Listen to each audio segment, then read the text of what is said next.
पत्नी से अवैध संबंध की घटनाएँ व कहानियाँ तो कई कई सुनी होंगी, लेकिन आज जो रियल घटना पर आधारित यह कहानी सुनेंगे, तो आपके रोंगटे खड़े हो जाएँगे। इसमें अपनी पत्नी को किसी अन्य के साथ रंगरलियाँ मनाते पति देख लेता है और रंगे हाथ पकड़ लेता है और फिर भी पत्नी ना तो पत्नी और ही उसके रंगरलियाँ मना रहे व्यक्ति को टोकता है। हद तो तब हो गई जबकि उसने अपनी ही पत्नी की उस व्यक्ति से शादी करवा दी। लेकिन दिलचस्प बात यह है कि उसने अपनी पत्नी की गैर मर्द से शादी करवा दी, फिर भी वह उसी के साथ रहती थी और उस व्यक्ति का जब मन करता वह उसके घर पर आकर उसके साथ खुलेआम अवैध संबंध बनाता रहता था। यह सिलसिला कई वर्षों तक चलता रहा। फिर एकाएक ऐसा क्या हुआ कि अपनी पत्नी को गैर मर्द के हवाले कर देने वाले की हत्या हो गई। आखिर उसकी हत्या किसने व क्यों की होगी, यह सवाल हर किसी के जहन में था।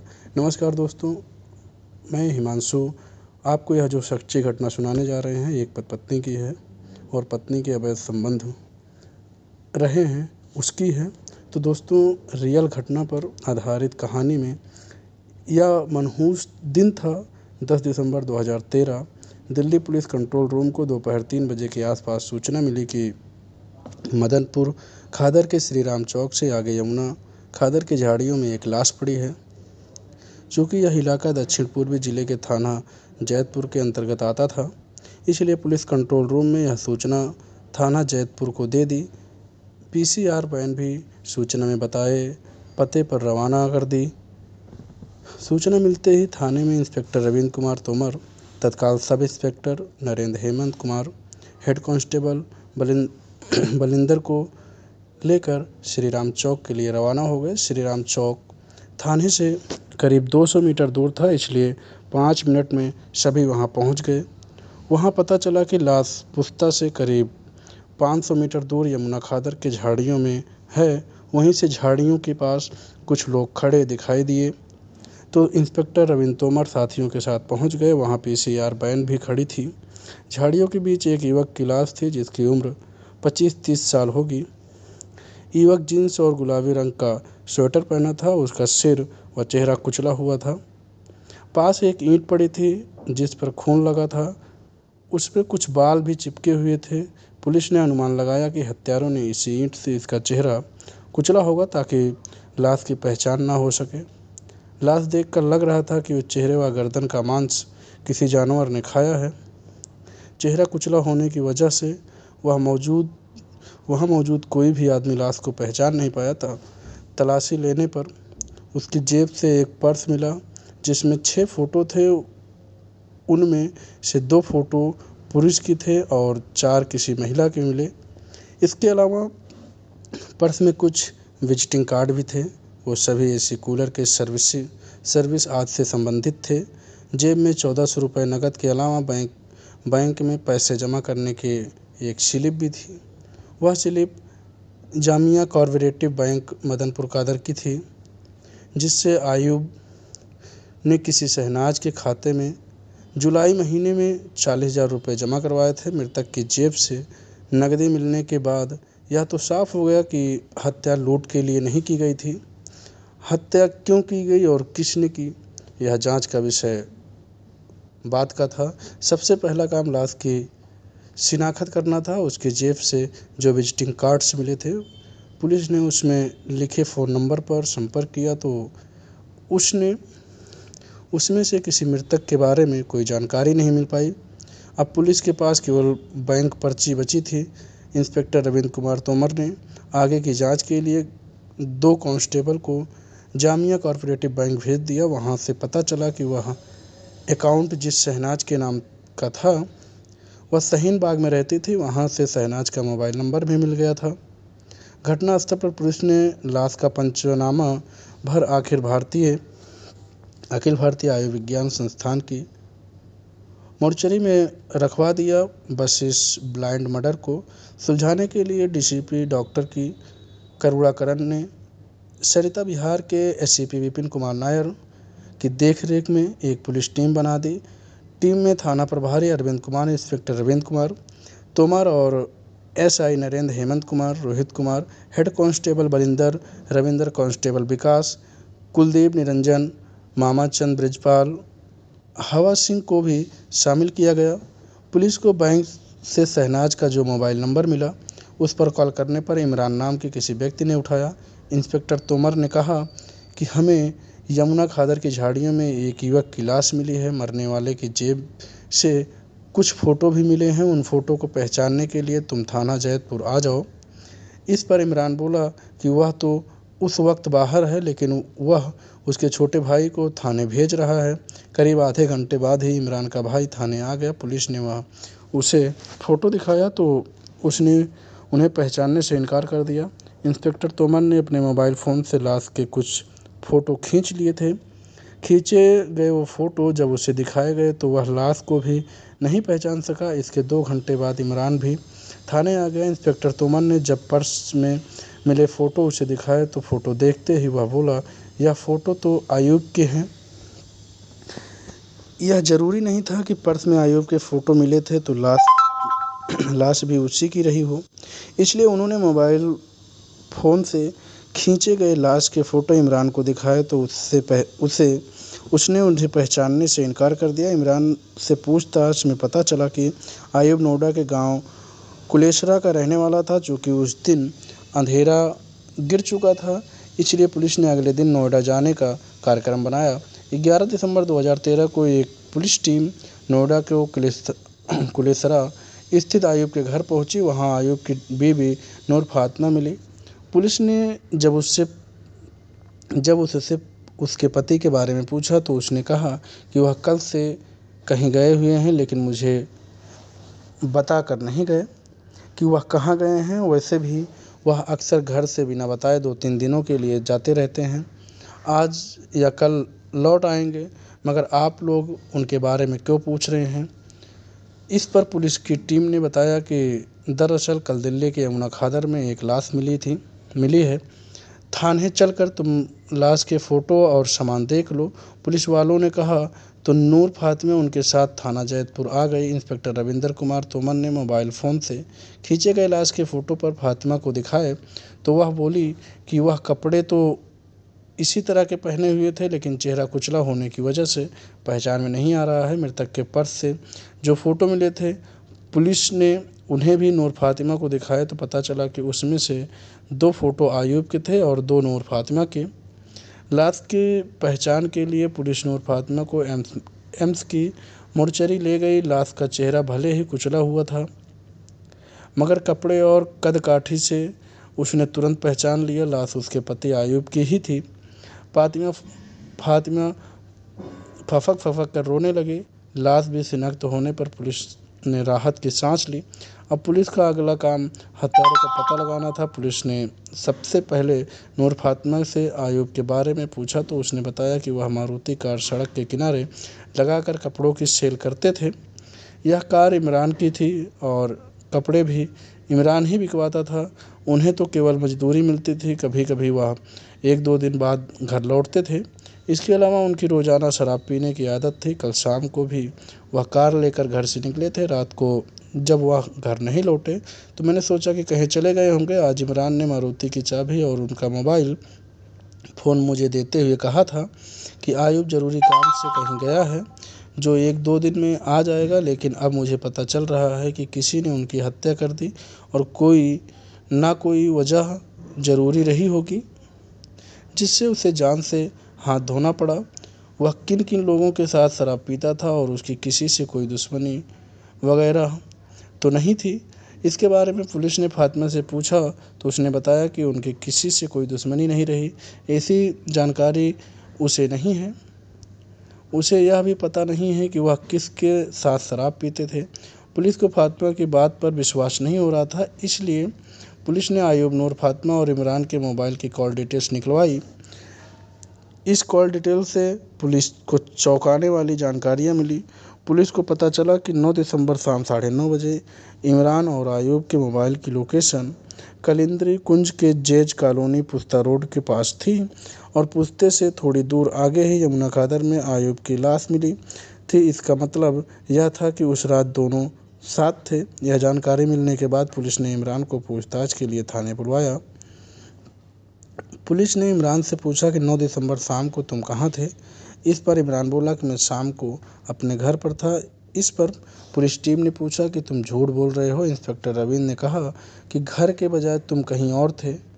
इस पर इमरान बोला कि सर, वह सच बोल रहा है, उसे उस रात मैं घर पर ही था, चाहे वो आप मेरे घर वालों से पूछ लीजिए। इंस्पेक्टर तोमर के पास इस बात के पुख्ता सबूत थे कि इमरान व आयूब के मोबाइल की लोकेशन पुस्ता रोड की थी। वह जान रहे थे कि इमरान झूठ बोल रहा है, इसलिए उन्होंने उससे मनोवैज्ञानिक तरीके से पूछताछ शुरू की। इस पूछताछ में वह सच उगलने को मजबूर हो गया। उसने कबूल कर लिया कि आयूब ने उसका जीना हराम कर दिया था, इसलिए मजबूरी में उसकी हत्या करनी पड़ी। उसने बताया कि मारने में उसके साथ उसके 2 दोस्त भी थे। इसके बाद उसने हत्या की जो वजह बताई वह चौंकाने वाली थी। आयूब मूलतः उत्तर प्रदेश के जिला मुरादाबाद के गजरौला का रहने वाला था। उसकी शादी नूर फातिमा से हुई थी। आयूब मेहनत मजदूरी करता था। उसके गांव के कई लड़के दिल्ली नोएडा में काम करते थे। उन लड़कों के पहनावे और खान पान में काफ़ी अंतर था। उनके ठाट बाट देखकर आयूब के मन में भी घर से बाहर जाकर काम करने की इच्छा हुई। करीब 15 साल पहले काम की तलाश में वह नोएडा आ गया, क्योंकि नोएडा में उसका एक करीबी दोस्त रहता था। वह एक ठेकेदार के साथ मकानों की पुताई का काम करने लगा। आयूब ठीक ठाक कमाने लगा तो गांव से पत्नी नूर फातिमा को भी नोएडा ले आया और कुलेसरा गांव में किराए का कमरा लेकर रहने लगा। करीब 3 साल पहले की बात है कि आयूब दिल्ली के मदनपुर कादर एक्सटेंशन की कच्ची कॉलोनी में रहने वाले इमरान के यहाँ पुताई करने लगा। इमरान भी मूलतः मुरादाबाद के गजरौला कस्बे का रहने वाला था। उसके परिवार में पत्नी शहनाज के अलावा 4 बच्चे थे। वह अलग अलग इलाकों से सड़क के किनारे का कार खड़ी कर कपड़ों की सेल करता था। इसके अलावा वह प्रॉपर्टी डीलिंग का काम भी करता था। उसके यहाँ कूलर का भी काम होता था। कुल मिलाकर उसकी अच्छी खासी आमदनी थी। घर पर काम करते समय उसकी आयूब से बात हुई तो पता चला कि वह गजरौला का ही रहने वाला है। इमरान को उससे सहानुभूति हो गई। आयूब अपने काम से परेशान था, इसलिए उसने इमरान से अपने लिए कोई दूसरा काम बताने को कहा। इमरान के कई तरह के काम थे और उसे अपने साथ काम करने के लिए एक विश्वसनीय आदमी की ज़रूरत थी, इसलिए उसने आयूब को अपने साथ काम करने को कहा। आयूब तैयार हो गया और फिर वह उसके साथ काम करने लगा। आयूब अब इमरान के साथ सेल लगाकर कपड़े बेचने लगा। इमरान के साथ आयूब के अलावा 2 अन्य लड़के भी काम करते थे। चूँकि इमरान और आयूब एक ही ज़िले के रहने वाले थे, इसलिए उनकी आपस में अच्छी पटने लगी। इमरान का आयूब के घर भी आना जाना हो गया। इमरान के ठाट बाट देखकर आयूब की बीवी नूर फातिमा उससे काफ़ी प्रभावित हुई। वह बहुत महत्वाकांक्षी थी। पति की जो आमदनी थी उससे उसकी महत्वाकांक्षाएं पूरी होनी तो दूर, घर का खर्च तक नहीं चलता था। नूर फातिमा का अपनी ओर होने का वाला झुकाव 4 बच्चों का बाप इमरान समझ गया। वह भी खुद को रोक नहीं सका और उससे चाहने लगा। वह नूर फातिमा की आर्थिक मदद भी करने लगा। जल्दी ही दोनों के बीच अवैध संबंध कायम हो गए, लेकिन इस बात का आयूब को पता नहीं चला। करीब 1 साल तक उनके बीच इसी तरह का खेल चलता रहा। इमरान तो आयूब को अक्सर शराब पीने के लिए पैसे देता रहता था, इसलिए उसका इमरान पर विश्वास बना रहा। उसे पता नहीं था कि दोस्ती की आड़ में इमरान उसकी पत्नी के साथ क्या गुल खिला रहा है। कहते हैं गलत काम की उम्र ज़्यादा लंबी नहीं होती, एक ना एक दिन उसकी पोल खुल ही जाती है। इमरान के साथ भी यही हुआ। एक दिन आयूब ने अपनी पत्नी को इमरान को अपने ही कमरे में आपत्तिजनक स्थिति में देख लिया। पोल खुलने पर इमरान और नूर फातिमा के चेहरों के रंग उड़ गए। वे घबरा उठे कि पता नहीं अब क्या होगा, लेकिन आयूब ने उस समय उन दोनों से कुछ नहीं कहा। कोई भी मर्द अपनी पत्नी को किसी गैर के बाहों में देखेगा तो जाहिर है उसका खून खौल उठेगा। मर्द भले ही बाहर गुलछर्रे उड़ाता फिरे, लेकिन अपनी पत्नी को वह खुद के साथ वफादार बनी रहने की उम्मीद रखता है, लेकिन पत्नी के बेवफा होने पर भी आयुब चुप रहा। उसके चुप रहने की वजह क्या थी, इस बात को ना तो नूर फातिमा समझ सकी और ना ही इमरान। इमरान के जाने के बाद नूर फातिमा के मन में डर था, कहीं पति उसकी पिटाई ना करे, लेकिन आयुब ने ऐसा भी नहीं किया, बल्कि उसने पत्नी के से साफ कहा कि तू एक बात कान खोलकर सुन ले, इमरान तेरे साथ जो कर रहा है वह मैं फ्री में हरगिज नहीं होने दूंगा। उसने मुझे बेवकूफ़ समझ रखा है क्या? उससे कहना कि उसे मेरा रोज़ाना का खर्च पूरा करना होगा, वरना वह यहाँ ना आए। पति की बात सुनकर नूर फातिमा मन ही मन खुश हुई तो, लेकिन वह अचंभे में भी पड़ गई कि यह क्या कह रहा है। उसने सोचा कि इमरान तो वैसे भी उसका आर्थिक सहयोग करता रहता है, उसके कहने पर वह थोड़े पैसे पति के ऊपर भी खर्च कर देगा, यानी कि वह इमरान के साथ खुलेआम मौज मस्ती कर सकेगी। नूर फातिमा ने यह बात इमरान को बताई तो वह भी खुश हो गया, क्योंकि अब तो बेधड़क होकर नूर फातिमा से मिल सकेगा। इसके बाद इमरान नूर फातिमा के लिए खाने पीने का इंतज़ाम करने और बिना किसी डर के उससे मिलने लगा। आयुब को उन दोनों के संबंधों पर कोई एतराज़ नहीं था। इमरान की पत्नी को पता चला था कि पति के किसी दूसरी औरत से संबंध है। पत्नी के इसी विश्वास का इमरान फ़ायदा उठा रहा था। यही नहीं, अब वह नूर फातिमा से निकाह करने की भी सोचने लगा था। उसने इस बारे में उससे बात की तो वह भी तैयार हो गई। बात आयुब की तो उसने भी सहमति जता दी। इसके बाद इमरान ने आयुब की मौजूदगी में नूर फातिमा से निकाह कर लिया। यह 1 साल पहले की बात है। नूर फातिमा ने इमरान से निकाह ज़रूर कर लिया था, लेकिन रहती वह आयुब के साथ ही थी। इमरान 1-2 दिन के अंतर पर फातिमा के पास आता रहता था और इसी तरह कि इमरान 2 नावों की सवारी चलती रही। क्योंकि इमरान का कपड़ों के सेल का काम अच्छा चल रहा था, इसलिए उसने मारुति कार आयुब को दे दी और अपने लिए सेट्रो कार खरीद ली। दोनों ही अलग अलग जगहों पर सेल लगाने लगे। कपड़ों के सेल से जो पैसे आते थे आयुब उन्हें इमरान को दे देता था, बदले में इमरान उसे उसकी मजदूरी दे देता था। धीरे धीरे आयुब का स्वभाव बदलने लगा, वह चिड़चिड़ा हो गया। इमरान उसके यहाँ आता तो वह शराब के नशे में उसे गालियाँ देता और मारपीट करने पर उतारू हो जाता। इसके अलावा वह इमरान से पैसे ऐंठता। इमरान उसके मुताबिक पैसे देने में आनाकानी करता तो वह उसकी पत्नी शहनाज के सामने उसकी पोल खोलने की धमकी देता। मजबूरी में इमरान को उसके द्वारा मांगे गए पैसे के देने के लिए मजबूर होना पड़ता। इमरान की इसी कमजोरी का आयुब फ़ायदा उठा रहा था। एक दिन इस ब्लैकमेलिंग में इमरान परेशान रहने लगा।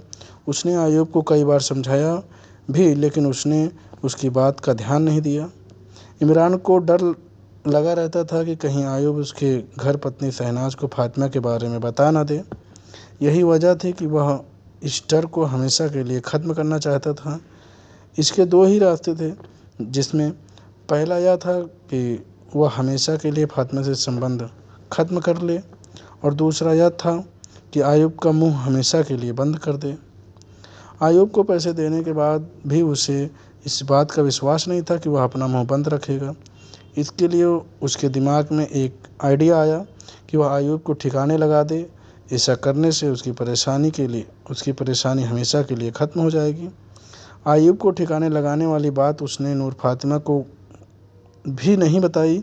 इस काम को यह अकेला अंजाम नहीं दे सकता था, इसलिए उसने अपने साथ काम करने वाले राकेश और सूरज हाशमी से बात की।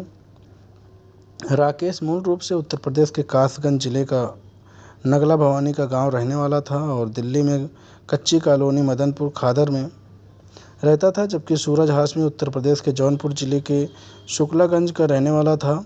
वह भी दिल्ली में रहकर इमरान के साथ कपड़ों की सेल लगाता था। इमरान ने दोनों साथियों के साथ आयुब को ठिकाने लगाने की योजना बना डाली। योजना अनुसार इमरान ने 9 दिसंबर शाम को आयुब को कॉल कर दिल्ली में जैतपुर के पुश्ते पर बुलाया। आयुब शराब के नशे में था। आयुब इससे पहले भी इमरान के बताए गए पते पर पहुंचता रहता था, इसलिए फ़ोन आने पर 9 दिसंबर रात करीब 9:30 बजे मारुति कार से नोएडा से वह दिल्ली के लिए चल पड़ा। उधर इमरान भी राकेश और सूरज हाशमी को अपने सेट्रो कार में बैठाकर जैतपुर पुस्तक की तरफ चल पड़ा। श्री राम चौक से निकलने के बाद यमुना खादर ने उन्होंने कार एक किनारे खड़ी कर दी और आयूब का इंतज़ार करने लगे। आयूब की गाड़ी दिखते ही इमरान ने उसे रुकवा लिया और फिर वे वहीं उसे यमुना खादर की तरफ ले गए। आयूब कुछ समझ पाता उससे पहले ही तीनों ने उसकी पिटाई करनी शुरू कर दी। आयूब ने खुद को बचाने की कोशिश की, लेकिन 3 लोग होने की वजह से वह अकेला निहत्था क्या कर सकता था। दोनों उसे पीटते हुए झाड़ियों में ले गए। पीटते पीटते आयूब लगभग अधमरा हो गया तो उसे ज़मीन पर गिराकर वहीं पड़ी ईंट से उसके सिर और चेहरे को कुचलने लगे। थोड़ी देर में आयूब की मौत हो गई, वह जिंदा न रह सका। इसके लिए इमरान ने साथ लाए हुए छुरे से उसका गला काट दिया। इमरान ने आयूब का मोबाइल नंबर निकाल लिया। काम हो जाने के बाद सभी अपने घर चले गए। लाश खादर में पड़ी थी, इसलिए जंगली जानवरों ने उसकी गर्दन और चेहरे का मांस खा लिया। अगले दिन इमरान मारुति कार से कुलेशरा नूर फातिमा के पास गया और उसने आयूब का मोबाइल फ़ोन उसे देते हुए कहा कि वह किसी काम से 2-3 दिन के लिए बाहर गया है। कार फातिमा के यहाँ खड़ी करके वह दिल्ली वापस आ गया। पुलिस ने 11 दिसंबर 2013 की रात को ही इमरान के साथियों राकेश और सूरज हाशमी को भी गिरफ्तार कर लिया है। इनकी निशानदेही पर पुलिस ने कार और सेट्रो कार के अलावा मृतक और उसके मोबाइल छुरा बरामद कर लिए। इसके बाद भी सभी को साकेत कोर्ट में महानगर दंडाधिकारी के समक्ष पेश किया गया, जहां से उन्हें जेल भेज दिया गया। यह कहानी बताने के पीछे हमारा उद्देश्य किसी को भावना को आहत पहुंचाना या परेशान करना नहीं है, बल्कि आमजन को शिक्षित व जागरूक करना है। इस कहानी में पात्र काल्पनिक हैं, लेकिन पूरी कहानी रियल घटना पर आधारित है। दिल्ली पुलिस से मिली जानकारी के आधार पर आमजन को जागरूक करने के उद्देश्य से कहानी को साझा किया गया है। आपको यह कहानी कैसी लगी और यह कहानी क्या सीख देती है, कमेंट बॉक्स में ज़रूर लिखिएगा। साथ ही आपको किस तरह की कहानियाँ पसंद हैं वह भी बताइए, ताकि हम आने वाले दिनों में उसी तरह की कहानियाँ प्राथमिकता से दिखाई जा सकें। और हमारे चैनल को आप सब्सक्राइब करके ज़रूर रखें। धन्यवाद।